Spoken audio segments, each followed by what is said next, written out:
Ladies and gentlemen, he's the one champion that makes the difference. And his name is Mundo!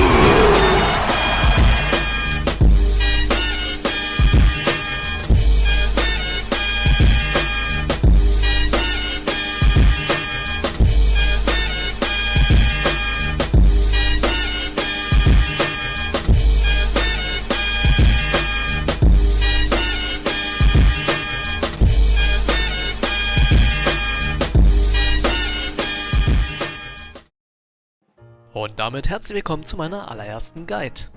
Nach meiner letzten imposanten Mundo-Montage haben viele Leute gesagt: Hey Hoggy, das ist ja voll krass. Wie machst du das nur? Wie kann man mit Mundo eigentlich so dermaßen über jeden Zweifel erhaben sein? Kannst du nicht mal eine Guide über Mundo machen? Tja, und da dachte ich mir natürlich, Leute, nichts lieber als das. Wenn ihr das unbedingt sehen wollt, gerne. Und deswegen gibt's heute meine persönliche Anleitung, wie man Mundo spielt, oder besser gesagt, wie ich ihn spiele, beziehungsweise wie ich am meisten Erfolg damit habe. Mundo gehört zu einem meiner Champions, mit denen ich mittlerweile Mastery Level 7 erreicht habe. Man kann also auch sagen, dass er mittlerweile zu einem meiner Mains geworden ist. Und jetzt gehen wir erstmal die Fähigkeiten durch.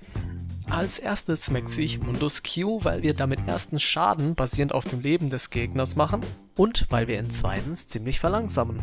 Außerdem erhält man die Hälfte der Lebenskosten zurück, wenn man eine gegnerische Einheit trifft. Und wenn man die gegnerische Einheit tötet, erhält man sogar die vollen Kosten zurück. Q eignet sich deswegen besonders gut zum Last-Hitten. Vor allem praktisch, wenn ihr gerade etwas gezoned werdet oder passiv spielen müsst. Wobei ihr durch die Masteries, die ich euch später noch zeigen werde, sogar einen Mehrwert an Leben zurückerhaltet. Und das kommt Mundo Sustain zugute.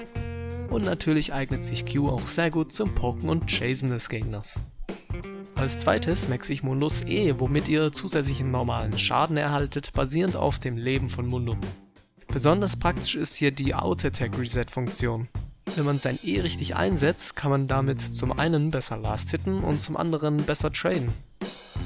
Als letztes maxe ich Mundos W, was ähnlich wie Sonnenfeuerumhang Schaden an allen gegnerischen Einheiten in der Nähe macht, aber auch eigenes Leben pro Sekunde abzieht. Wichtig ist hier außerdem, dass die Dauer von CC verringert wird, solange es aktiviert ist. Und dann haben wir schließlich noch die Ultimates, mit der Mundo extrem schnell Leben regeneriert und zusätzliches Lauftempo erhält. Diese Fähigkeit können wir dementsprechend offensiv oder defensiv nutzen. Entweder um einen Angriff oder einen Gang zu überleben oder um selbst einen Gegner zu diven oder hinterher zu chasen. Und der Vollständigkeit halber sei hier noch die Passive erwähnt, mit der Mundo jede Sekunde 0,3% seines maximalen Lebens regeneriert. Und dann schauen wir uns als nächstes die Masteries an. Fangen wir bei den 12 Punkten in Wildheit an. Und ja, mein League ist in Deutsch. Ich war bisher nur zu faul, um es umzustellen. Also, statt mehr Attack Speed nehme ich als erstes Zauberei mit.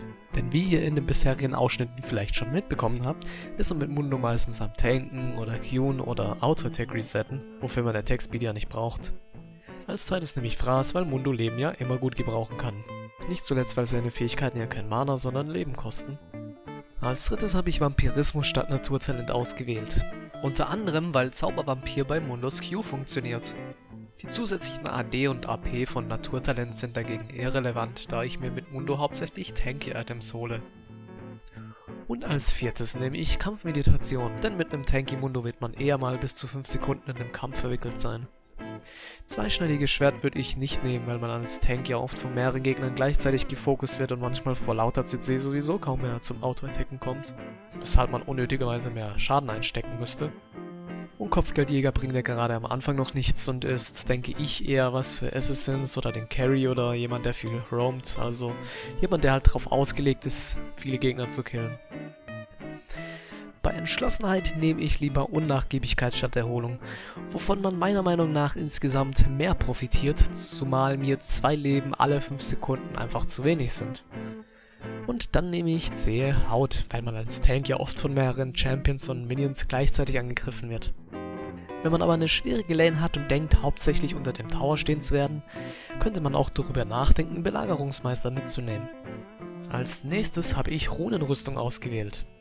Denn damit können wir zum einen die Regeneration von Mundus Passive und Ult leicht erhöhen und zum anderen können wir die Heilung durch Mundus Q leicht verbessern. Dann haben wir als nächstes Beharrlichkeit, was die Regeneration von Mundo nochmal ein wenig pusht.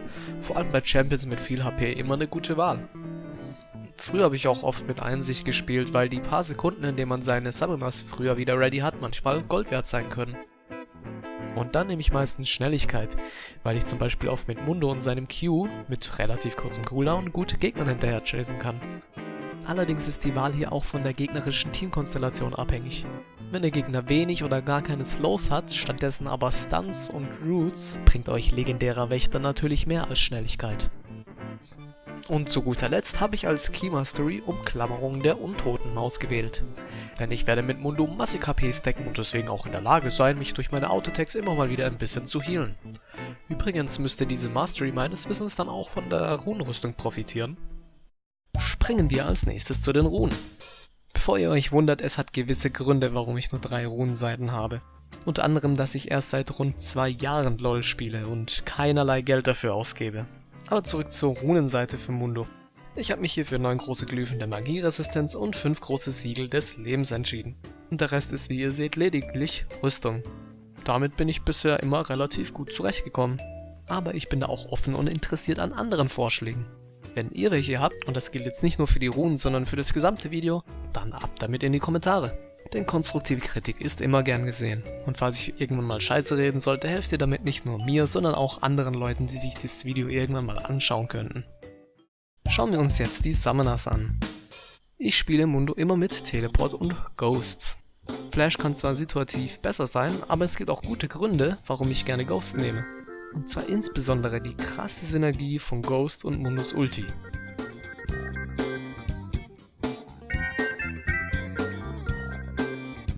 Da kann selbst Nie versuchen, mit seiner Ulti abzuhauen. Ihr werdet ihn kriegen.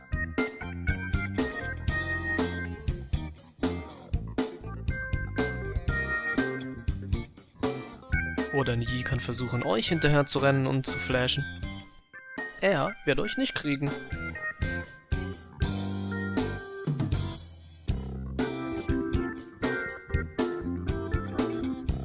Oder wenn man mal vom halben gegnerischen Team gegankt wird.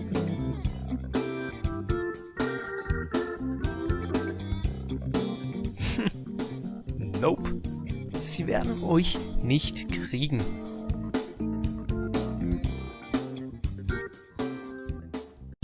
Kommen wir jetzt zum Itembild. In der Regel starte ich mit Doran Schild und einem Potion.